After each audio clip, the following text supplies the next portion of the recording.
Hello, welcome to the program. I'm your host, Neal Howard, here on Health Professional Radio. Thank you so much for joining us today. Our guest is Dr. Shahriyour Andaz. He's Director of Thoracic Oncology at South Nassau Community's Hospital, and he's here to talk with us about CT scans and how effective they are as a modality for detecting lung cancer as early as possible. Welcome to Health Professional Radio, Doctor. Well, thank you for inviting me, Neil. Thank you so much. Now, as Director of Thoracic Oncology at South Nassau Community's Hospital, tell our listeners a little bit about yourself, a little bit about your background, and exactly what is thoracic oncology? Well, thoracic oncology is basically the study of diseases in the chest cavity. Okay. Now, the chest cavity obviously has got the cardiac part, which is the heart, and then we have the lung, the esophagus, and the chest wall. So when you are dealing with non-cardiac related issues, that is not pertaining to the heart, but related to the lung, the esophagus, the windpipe, etc., that is thoracic oncology. Right. And the cancers arising from these organs is what oncology is all about. Right. And were you always interested in oncology when you went into med school? Is that what you went in as to become? Well, I initially trained back in India as a general surgeon, and then I went to London for 7 years, did my fellowship from the Royal College of Surgeons, and then came to the United States. And I was involved looking at in cardiothoracic surgery at Maimonides Medical Center, did my cardiac training, and then I went to UCLA for a year to do my additional training in thoracic oncology.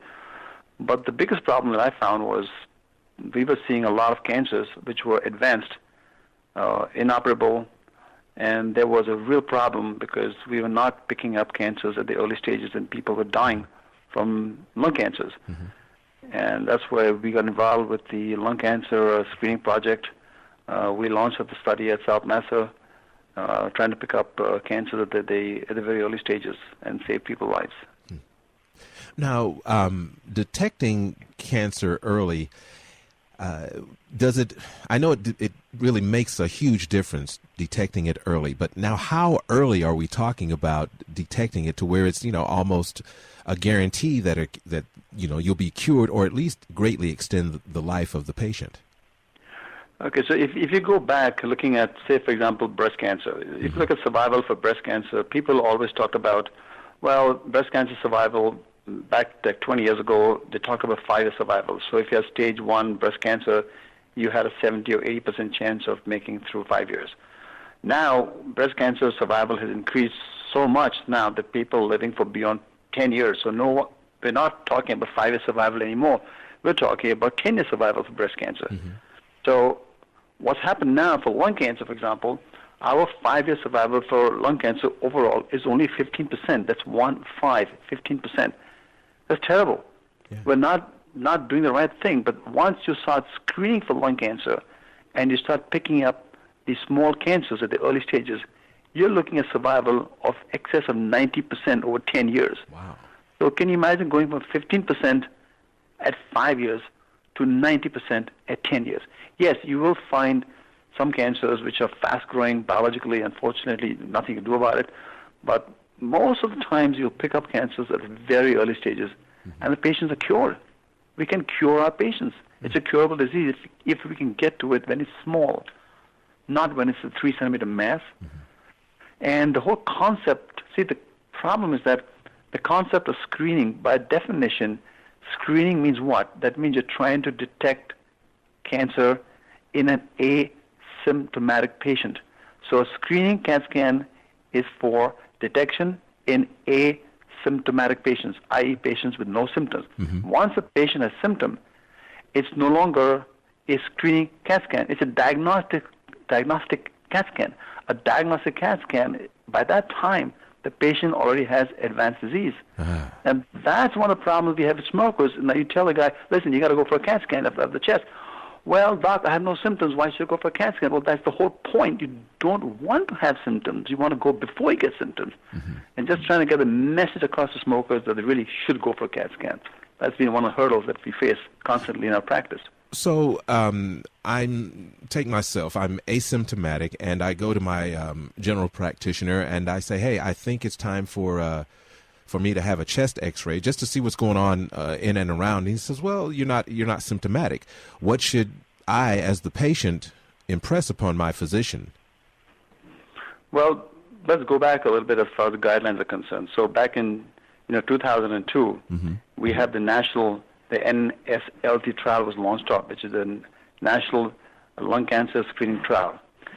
In 2010, the results were so dramatic that the safety officer, in fact, stopped the study, and he said, no, we got to stop the study because the people in the arm getting only the chest X-rays were dying at a much higher rate than the guys who were getting the CAT scans. Okay. So the safety officer stopped the study and converted all the patients who were getting the chest X-rays into the CT screening arm to save the lives of all the remaining folks who are just getting chest X-rays. And chest X-rays is totally useless when you are trying to pick up small cancers. Yes, you'll pick up the big cancer, but by that time it's too late. So when a patient goes to see a doctor and ask for a chest X-ray, I mean, the doctors, that's the other hurdle we're finding, is that doctors are not so well educated because the United States Preventive Task Force just came out in 2013 suggesting that CAT scans should be done. Medicare and insurance companies are paying for it. But the other hurdle that we're facing as physicians is that commercial insurance carriers require the doctors to get pre-authorization. Now, imagine if I got a practice with 10,000 patients in my practice, and 30% of the patients are smokers or former smokers, and I had to get my staff every day to make calls to insurance companies to get it authorized. It's a big burden on the practice. So that's one of the hurdles that needs to be crossed, and we're trying to work with Albany or trying to get insurance companies to say, you know what, you don't need to authorize anymore. Just write a script and go for a CAT scan and be done with it. So it's a work in progress. Let's say that you have a patient that is asymptomatic, but as you mentioned, is a smoker or a former smoker. Yes. Is the CAT scan just as effective a modality in that instance as it is for someone who has never smoked? So patients who have never smoked, there are no current recommendations or guidelines for doing a CAT scan.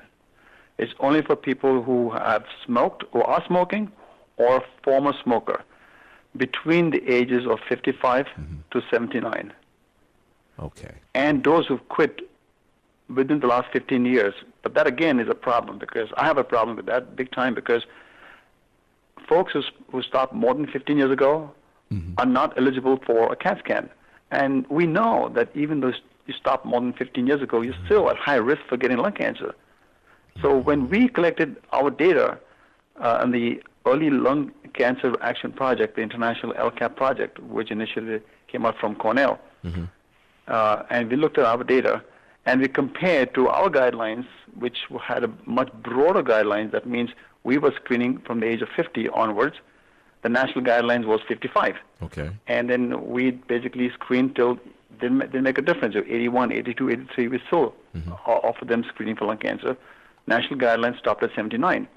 If you stopped within 15 years, you were eligible for a CAT scan. But if you stopped more than 15 years ago, you were not eligible. So in our protocol, we said no. Even if you stopped 25 years ago or 30 years ago, you're still allowed to get a CAT scan.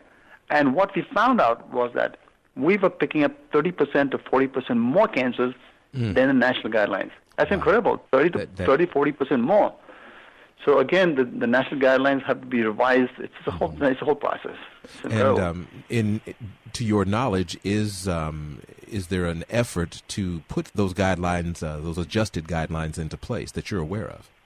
Well, the first hurdle is trying to get what is currently recommended as a standard across to the doctors and patients through education, and trying to get them to understand these are the guidelines. The next step now is working with the Society of Thoracic Surgeons to get the new, to change the guidelines and to make the guidelines more liberal, so that more patients get screened. But again, they will not approve it unless we have another study that says yes, if you stopped more than 20 years ago, you are entitled to a CAT scan, which will be another endeavor. And we're talking probably another 10, 15 years for that process to be completed. Right. I mean, the International Early Lung Cancer Action Project, which was initially launched from Cornell, was in 1999. And finally, in 2002, the United States government decided, yes, we should have a national trial.